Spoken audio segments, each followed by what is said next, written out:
की आंखों में आंसू देखकर दिल तार तार हो गया। सुमन का जी कर रहा था कि वह भी जोर जोर से रोए, पर अगर वह रोती तो उसकी 10 वर्षीय बेटी सीमा भी रोती। अंदर दोनों माँ बेटी एक दूसरे के आंसू पोंछ रही थी। वही बाहर उसकी जेठानी का चिल्लाना अभी भी जारी था। गलती सिर्फ इतनी सी थी कि सीमा ने अपनी ताई जी से घी लगी रोटी मांग ली थी। इसमें ताई जी ने ना सिर्फ सीमा के गाल पर चांटा खींच के मारा, बल्कि उसकी माँ को भी बहुत भला बुरा कहा और अभी भी बाहर खड़ी गालियां ही दे रही थी। सास ने चुप करना चाहा तो सास को ही 2 बातें सुना दी। सुमन इस परिवार की छोटी बहू थी। सुमन ने जब अपनी 12वीं की पढ़ाई पूरी की थी तो उसके पिताजी का एक्सीडेंट हो गया। एक्सीडेंट इतना बड़ा था कि उनके बचने के आसार कम ही थे, इसलिए आनंद फानन में सुमन की शादी गजेंद्र से कर दी गई, क्योंकि उसके पिताजी मरने से पहले अपनी बेटी की शादी होते हुए देख लेना चाहते थे। उसकी शादी इस वादे के साथ की गई थी कि आगे की पढ़ाई वह ससुराल में पूरी कर लेगी, पर ऐसा कुछ भी नहीं हुआ, बल्कि यहाँ आकर तो उसकी किस्मत ही फूट गई। ससुर तो थे नहीं, बड़े भाई भाभी थे जिनके लिए सुमन सिर्फ एक नौकरानी ही थी। गजेंद्र तो एक नंबर का आवारा और कामचोर इंसान था। उसे भी सुमन के दर्द से कोई लेना देना नहीं होता।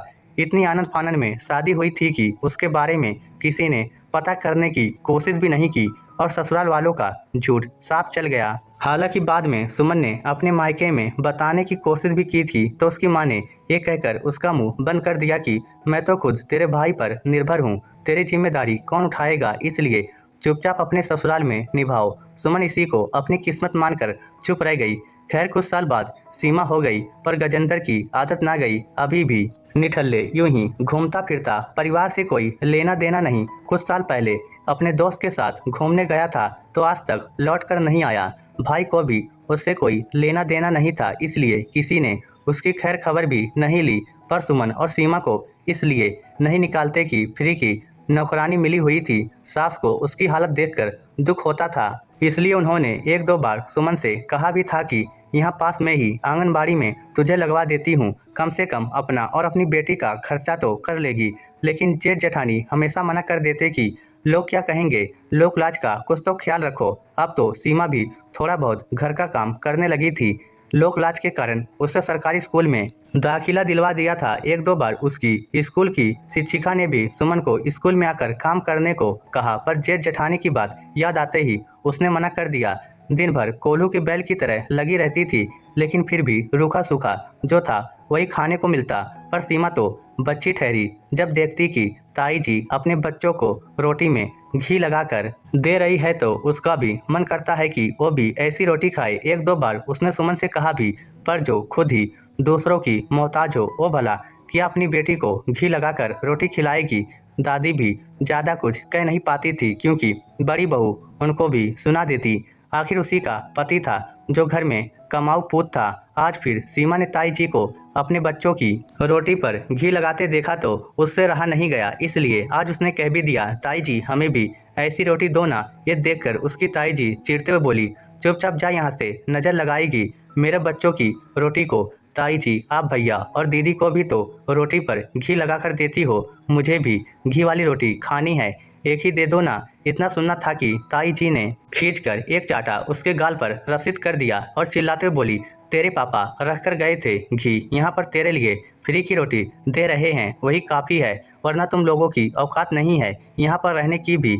आवाज़ सुनकर सुमन दौड़ी चली आई। अपनी बेटी की आंखों में आंसू और गाल पर तमाचे के निशान देखकर कलेजा मुंह को आ गया। चुपचाप उसे अपने साथ कमरे में लिवा लाई। क्यों गई थी वहाँ, तुझे पता है ना तेरी ताई जी का स्वभाव कैसा है, जो रूखा सूखा मिल रहा है चुपचाप खा लेती। बेवजह उनसे घी वाली रोटी मांगने की क्या जरूरत थी।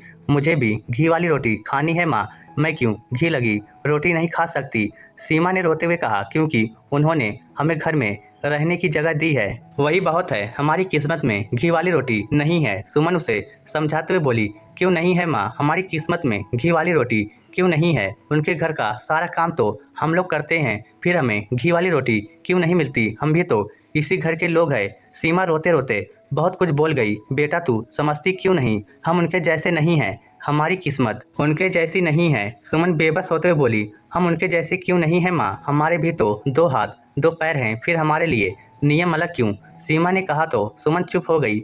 अपनी बेटी को रोता देखकर और उसकी खरी खरी बातों को सुनकर आज सुमन के अंदर बहुत कुछ टूट चुका था। आखिर कुछ गलत तो नहीं कहा था सीमा ने। 2 हाथ 2 पैर तो उसके पास भी हैं, तो वह अपनी किस्मत की चाबी किसी और के हाथ में क्यों दे रही है। पूरी रात वह सोचती रही। सुबह उठी और जो घर के काम काज हुए वह किए। बाकी जेठानी जी के लिए छोड़कर बैग उठाकर अपनी बेटी के साथ निकलने को तैयार हुई। बाहर आते ही जेठानी जी ने रोक दिया।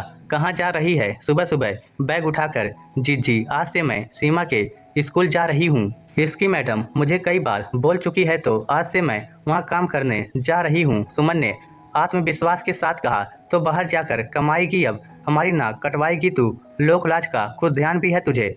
जेठानी हाथों को नचाते हुए बोली। मेरी पूरी जिंदगी रोते हुए बीती है, पर अब मेरी बेटी नहीं रोएगी। पिछली बार मुझे अम्मा ने आंगनवाड़ी में लगाने के लिए कहा था, लेकिन लोक लाज के कारण आप लोगों ने मुझे चुप करा दिया। अगर जिंदगी मुझे दोबारा मौका दे रही है तो मैं लोक लाज के कारण क्यों घर में बैठूं? मेरी बच्ची को भी घी वाली रोटी खाने का हक है, और उसका पिता ये नहीं कर सकता तो उसके लिए घी वाली रोटी मैं कमाऊंगी। ओहो, बड़ी जुबान चल रही है। और ये बाकी का काम कौन? तेरे घर वाले आकर करेंगे। चुपचाप घर में रह और घर का काम कर, वरना घर से धक्के देकर निकाल दूंगी। जेठानी सुमन को डराते हुए बोली। जैसे मैं इस घर की बहू हूँ, वैसे ही आप भी इस घर की बहू हैं, और ये मकान आपका नहीं है, हमारे ससुर का है। इसमें उतना ही हक मेरा भी है जितना आप लोगों का है। तो आज के बाद आधे काम आप करेंगे और आधे मैं करूंगी, और आपसे ना हो सके तो मुझे अलग कर सकते हो। अब मुझे कोई परेशानी नहीं है, पर अब मुझसे तमीज से बात करना, क्योंकि अब मैंने रोना छोड़ दिया है। सुमन के मुंह से ये सब सुन करके उसके जेठानी के मुंह से शब्द ना निकला।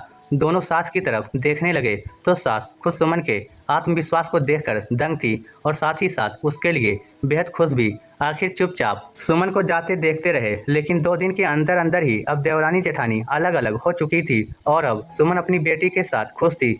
लेकिन सास तो दोनों की साझी थी, इसलिए कोई परेशानी भी नहीं थी। इस स्टोरी को लेकर आपकी क्या राय है? नीचे कमेंट करके हमें जरूर बताइएगा।